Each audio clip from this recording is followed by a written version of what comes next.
ഇപ്പോൾ ലോകത്തിലെ ആളുകൾക്ക് എല്ലാ കാര്യങ്ങളെക്കുറിച്ചും വേണ്ടത്ര അറിവുണ്ട്. പോളിസിസ്റ്റിക് ഒവേറിയൻ ഡിസീസ് PCOD ഇന്ന് വളരെ സാധാരണമായി കാണപ്പെടുന്ന ഒരു രോഗാവസ്ഥയാണ്. ഇത് ഇൻസുലിൻ പ്രതിരോധം, ജനിതകശാസ്ത്രം, പൊണ്ണത്തടി, ഹോർമോൺ അസന്തുലിതാവസ്ഥ എന്നിവയുമായി ബന്ധപ്പെട്ടിരിക്കുന്നു.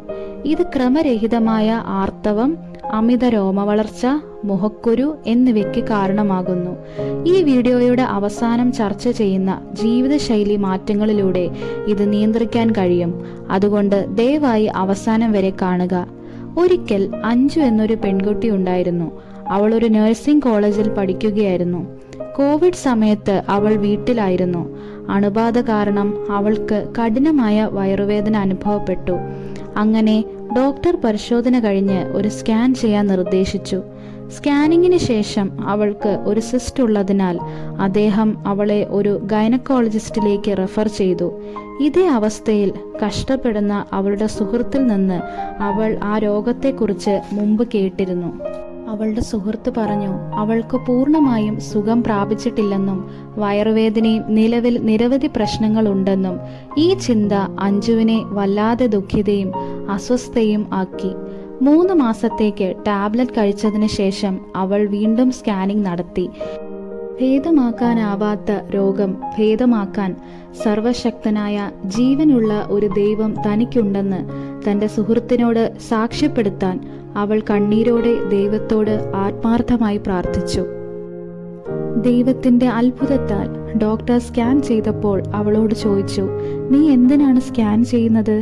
അവൾ പറഞ്ഞു, എനിക്കൊരു സിസ്റ്റ് ഉണ്ട്. 3 മാസമായി ഗുളികകൾ കഴിക്കുന്നുണ്ട്. അതിന് മറുപടിയായി ഇപ്പോൾ ഇവിടെ സിസ്റ്റിന്റെ ഒരു ലക്ഷണം പോലും ഇല്ല എന്ന് ഡോക്ടർ പറഞ്ഞു.